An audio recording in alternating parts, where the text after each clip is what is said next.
혼인 통계를 한번 보도록 하겠습니다. 2023년 혼인 통계를 보면요. 남녀 모두 초혼은 77.3%, 남녀 모두 세혼은 12.2%, 또 어느 한쪽의 세혼은 9.8%였다고 합니다.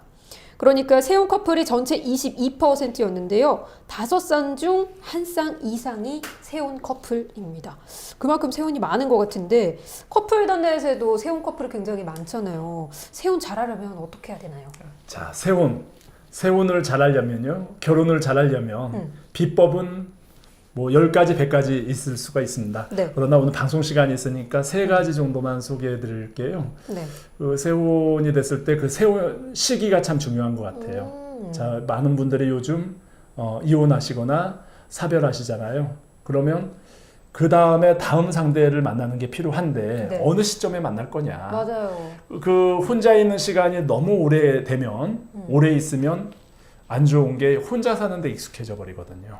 그러니까 싱글이 되고, 그러니까 이혼을 하거나 사별해서 혼자 있는 시간이 길어진다. 그럼 이분들이 조금 어려워질 수 있는 게 이미 이제 혼자에 익숙해져 있는 거예요.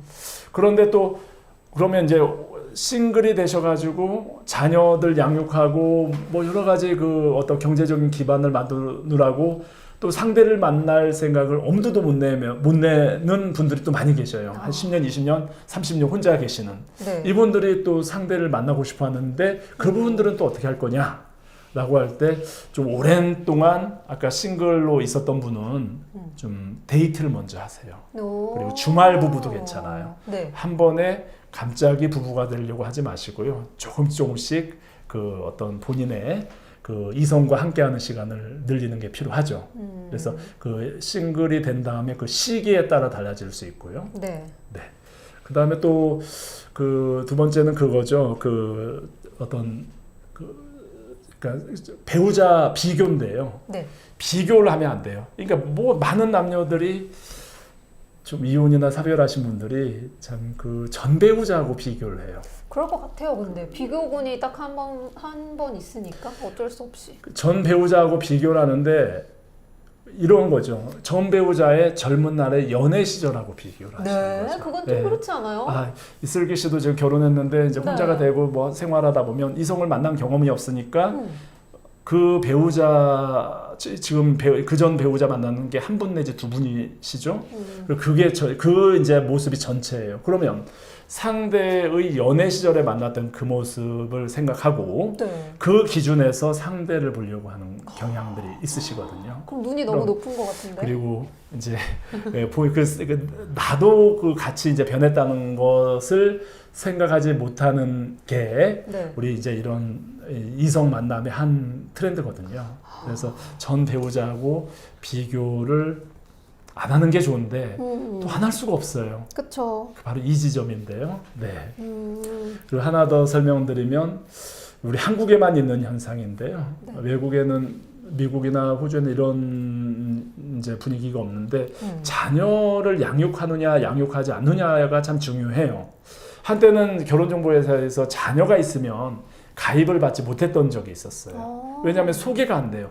거절하니까. 네. 지금은 이제 많이 바뀌어져 가지고 또 저희가 그렇게 많이 이제 그 세상에 PR을 했죠.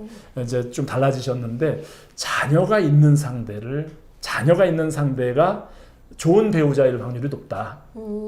그럴 이유도 한 10가지 이상 뭐 말씀드릴 수가 있는데 네. 요즘은 옛날하고 완전히 달라져 가지고요. 자녀들도 이제 다 독립해 있으려고 하거든요.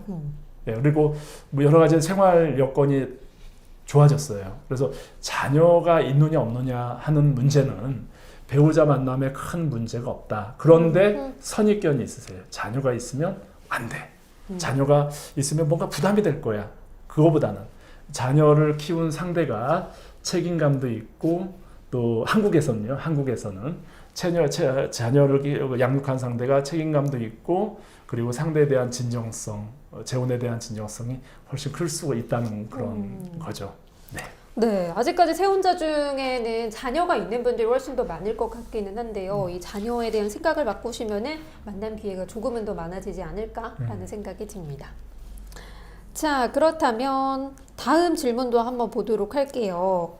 이번에는 다른 분이 한 번 더 남겨주셨네요. 네. 김영석 님이 오랜만에 들어왔는데 이제 대표님이 직접 하시는군요. 유튜브 잘 보고 있습니다. 라고 남겨주셨습니다. 김영석 님이 남겨주셨네요. 감사합니다.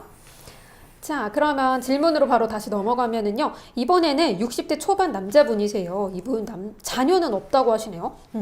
이용진 대표님 유튜브 영상 보면서 결혼에 대한 희망을 갖게 됩니다. 조심스러운 질문인데요. 늙었지만 아이를 원합니다.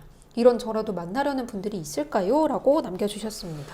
60대 초반의 남성이시고 또 아이를 지금 원하시는데요. 네. 이분의 그 스토리 보니까 저도 그 33년 동안 다양한 그 만남의 스토리가 있는데 항상 그 미안하면서 영원히 물음표 하나를 던지는 만남 주선이 있었어요. 네. 그 60살 된 남성, 이분하고 비슷한 경우입니다.